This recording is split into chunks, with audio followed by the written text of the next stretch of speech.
Professor Nilson Diógenes na área, mais uma questãozinha a ser trabalhada. Hoje nós trabalhamos o conteúdo de estudância e ilicitude e iniciamos o estado de necessidade 1, né?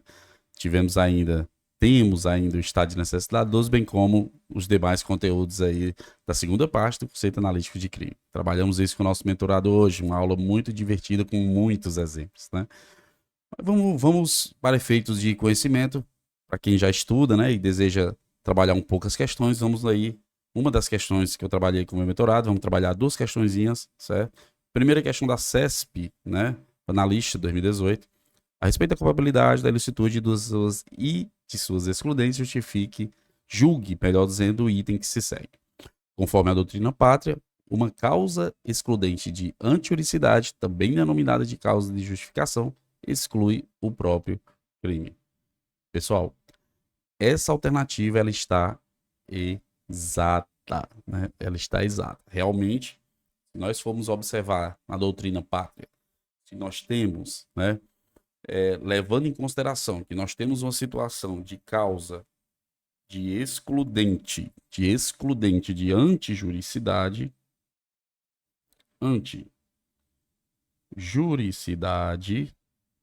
que é o mesmo que ilicitude, é o mesmo significado. Então, se nós estamos diante de uma excludente de ilicitude ou de antijuricidade, que realmente também denomina-se de uma causa de justificação, se nós estamos diante de uma excludente de antijuricidade, que é a mesma coisa que ilicitude, excludente de ilicitude, e, consequentemente, estamos diante de uma causa de justificação, automaticamente, essa situação posta, nós temos a exclusão do crime. Ela exclui o próprio crime, certo? Então, visto isso, nós temos...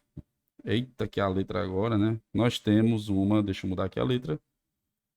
Nós temos uma exclusão do crime, certo? Exclui o próprio crime. Se um agente ele vem em sua conduta, uma vez fato típico, mas prova-se, né, que ele agiu em uma excludente de licitude ou de antiuricidade, e consequentemente é uma causa de justificação, automaticamente o crime está excluído. Porque para termos o crime, nós temos que ter fato típico, ilícito e culpável, né? Os três elementos do conceito analítico de crime. Então, se nós temos uma causa de excludente de antiuricidade, que é a mesma coisa que causa excludente de ilicitude, e também é denominada como causa de justificação. Se nós temos essa situação em que o agente age diante de uma excludente de ilicitude, automaticamente nós temos a exclusão do crime, certo? O crime não está presente. Por quê? Porque, uma vez fato típico, se ele não é ilícito, ou seja, se ele não é antijurídico, também não temos crime, certo? Então, vindo para cá, nós vimos em aulas bem passadas que o conceito adotado pela doutrina, pelo direito penal como um todo, é o conceito analítico de crime. E esse conceito diz que para uma conduta ser crime, nós temos que ter fato típico, ilícito ou antijurídico e culpável. Todos esses três cumulativamente, certo? Os três elementos têm que se fazer presente para que o crime, aquela conduta seja reconhecida como crime. Então, no exemplo dessa questão que você está vendo aí, né, a questão número 1, na medida que nós temos uma excludente de ilicitude presente, certo? Seja qual for, nós, né, não temos uma conduta criminosa, certo? Então, se nós temos, conforme a questão vem dizendo, um fato típico, mas nós não temos a ilicitude porque está presente uma excludente de ilicitude, seja legítima defesa, estado de necessidade, estrito cumprimento de dever legal, exercício regular de direito, ou consentimento do ofendido, que é uma causa supralegal de exclusão da ilicitude, ou seja, uma causa de exclusão específica também presente, como, por exemplo, quando o médico, seja numa gravidez consequente de estupro, ou para salvar a gestante, né, entre a gestante e o filho, o médico realiza o aborto, que também é uma causa de excludente de licitude, só que é específica, porque não é uma cláusula geral, como no artigo 23, que pode ser aplicado em diversos artigos, nós não temos o crime, certo? Se nós temos nós temos presente uma causa de excludente de licitude, automaticamente exclui o crime. Porque, como eu já falei, para termos crime, nós temos que ter presente em uma situação o fato típico, a antijuricidade ou ilicitude e a culpabilidade de maneira cumulada. Se faltar um desses elementos, não temos, no caso concreto, no caso específico, uma conduta criminosa. Visto isso, vamos para uma outra questãozinha aqui da CESP também, questão 5, né, que diz: acerca da antijuricidade das causas de exclusão do direito penal, julgue o item subsequente. O consentimento do ofendido é uma excludente de antijuricidade e poderá ser manifestado antes, durante ou depois da conduta do agente. Pessoal, consentimento do ofendido, como eu disse, é uma causa supralegal de exclusão da ilicitude. E o que seria essa causa supralegal? Que não está expressa na lei. É uma criação doutrinária, certo? Inclusive reconhecida jurisprudencialmente, né? Então, visto isso, conforme dito na questão, a questão ela trabalha o consentimento do ofendido. Lembrando que o consentimento do ofendido é uma causa supralegal de excludente de ilicitude ou de antijuricidade. Ou seja, ela não está expressa em lei, ela não está na lei e nos artigos do Código Penal. O que está no Código Penal, de maneira de cláusula de excludente de ilicitude geral, é a legítima defesa, estado de necessidade, estrito cumprimento do dever legal e exercício regulado de direito.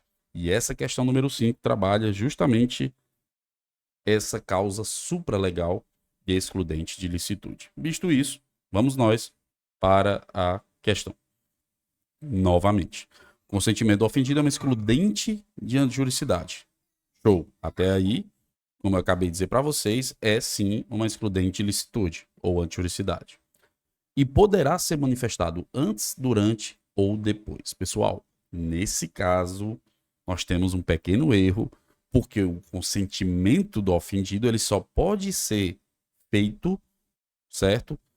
Antes ou durante, concomitantemente, certo? De maneira concomitante ao o agente ativo daquele crime, né? Normalmente o consentimento do ofendido é para crimes patrimoniais, né? Bens disponíveis. Você não pode dispor da sua vida, certo? Então, essa causa supralegal de excludente de licitude, que no caso seria essa,